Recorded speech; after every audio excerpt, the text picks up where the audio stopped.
May മാസം 19 honeymoon തുടക്കത്തിൽ FBയിൽ തള്ളിയൊരു ചിത്രത്തിൽ ഇങ്ങനെ എഴുതപ്പെട്ടിരുന്നു: സമര കവാടം എന്ന വിളിപ്പേരുള്ളതാണ് സെക്രട്ടേറിയറ്റിന്റെ നോർത്ത് ഗേറ്റ്. നീണ്ട ഇടവേളയ്ക്ക് ശേഷം ഇന്ന് നോർത്ത് ഗേറ്റ് തുറന്നു. 10 വർഷത്തിന് ശേഷമാണ് നോർത്ത് ഗേറ്റ് തുറക്കുന്നത് എന്നാണ് മാധ്യമങ്ങൾ പറയുന്നത്. നോർത്ത് ഗേറ്റിലൂടെ പുറത്തേക്ക്.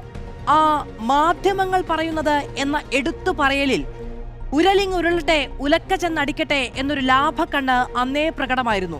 ഇന്നിപ്പോഴത് അടച്ചിട്ടിരിക്കുകയാണ്. കവാടത്തിൽ സമരങ്ങളൊന്നുമില്ല, ചുമ്മാ ഒരു രസം, ഒരു പൂക്കിത്തരം.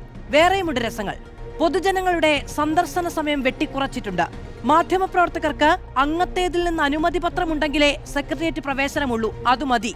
10 വർഷം പറഞ്ഞതൊക്കെ പത്തായത്തിൽ വെച്ചിട്ട് ചോദിക്കുമ്പോൾ ചിരിച്ചു കാണിച്ചാൽ മതി, അല്ലെങ്കിൽ പഠിച്ചിട്ട് പറഞ്ഞാൽ മതി. സംഘപരിവാറിനെ ചെറുക്കാൻ ഇന്ത്യ മുന്നണി ഉണ്ടാക്കി കൈപിടിച്ച് ഒന്നിച്ചു നിന്നിട്ട് തിരഞ്ഞെടുപ്പ് കാലത്ത് കേരളത്തിൽ വന്നു പറഞ്ഞത് ഡീലിനെ കുറിച്ച്. കടുത്ത വിമർശനമുയർത്തിയ ഇടതിനോട് നിങ്ങൾ ഇടതല്ല എന്ന് മാർക്കിടൽ. ഞങ്ങളാണ് കൂടുതൽ ഇടതെന്നായിരുന്നു VD സതീശനും പറഞ്ഞത്.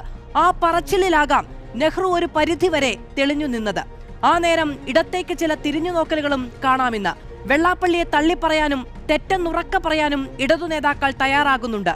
ചോദ്യം ഇതാണ്: തിരുത്തി തുടങ്ങിയോ പുതിയ റോളിൽ?